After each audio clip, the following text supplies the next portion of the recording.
I was simply watching television one day and I saw the BB special on reincarnation, and it was very accidental, and Ian Stevenson was standing there talking quietly about case studies he had conducted over a 15 or 20-year period, and they showed on the television the book 20 cases suggestive of reincarnation.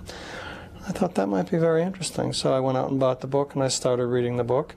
And one of the things you'll find that when you read the case studies, rather than talk about what they are without reading them closely, there's a kind of force to the case studies that is really enticing, enthralling. And what I did is I read them all the way through, and I put down the book and I said, well, now this must be wrong.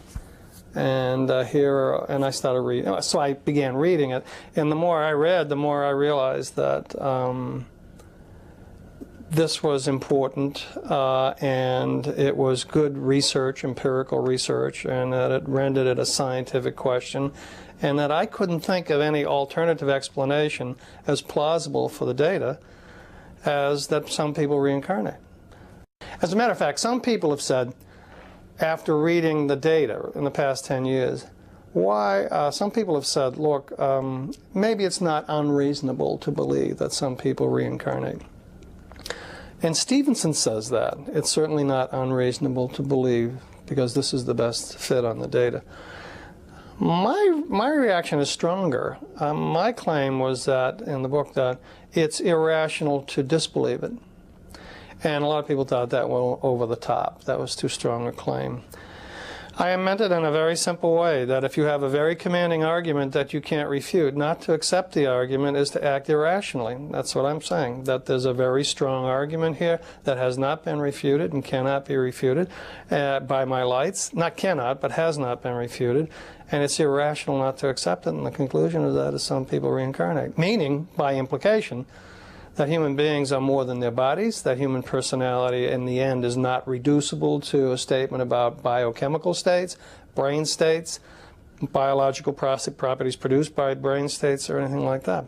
Well, what follows is that human personality, as we know it, cannot be adequately understood in terms of classical standard psychology, which works on a purely materialistic basis.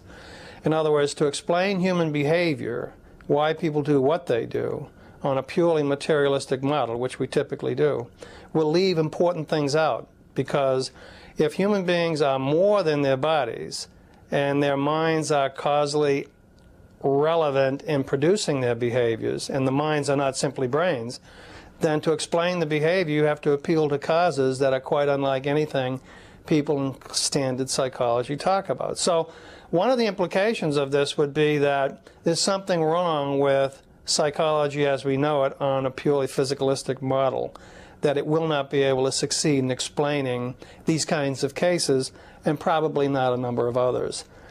So, in other words, if this data is acceptable, it shows that our way of explaining human behavior has to break out of the existing paradigm. It also suggests that there's some incredible mysteries here about human nature that we can't begin to fathom. Stevenson is the prime mover of the data, because he's made it a research project for 30 or 40 years of examining children and seeing whether their claims to have to have reincarnated are actually substantial. His work is revolutionary in that he's the first one to take children seriously, asking, what would it take to show that what they're saying is true. And his work is revolutionary in that, without being overly aggressive about it, he takes each alternative explanation of the cases that are strong and shows why they don't seem to work very well. As for his integrity, he doesn't push the view on anybody, and as some people have said that, but he doesn't push the view on anybody, and I think he's incapable of the kind of lie, distortion, or manipulation of the data that others would submit to, because I think he's more interested in really finding out what it is, and he's careful enough to say that certain cases are bad cases, they're frauds, and so on. So I find him a person of great integrity. Somebody said, well, look, why even get involved in this, because 80% of it's fraud. And I believe that may be, that may be true. That may be true. 80% of it may be fraud. But the important point is that if 100 people jump off the Empire State Building and 95 of them land just as you expect they would, painfully and disastrously, and five land gently and walk away, what do you think needs to be explained? The 5 that landed gently and walked away, they're statistically deviant. So some people will say in statistics, you don't have to explain any of this data because it's so infrequent and it's statistically deviant, and in most cases like this will turn out to be frauds.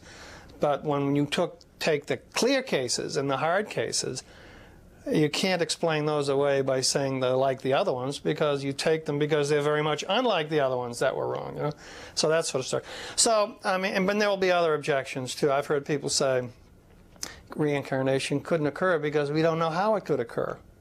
We don't know how. As scientists, we don't know what the mechanism is. We don't know how it couldn't have a mechanism that we could examine, so we can't know that it occurs.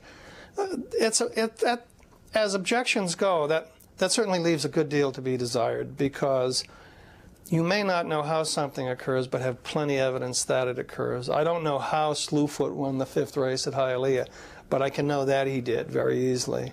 I don't know how you got into this room, but I know that you're here, that sort of story. So you don't have to know why things end up the way they are. Although in mature science, all our explanations will be causal. But there are kinds of explanations of events that are not causal, but they're purely statistical. You know that something's occurring, but you don't know why.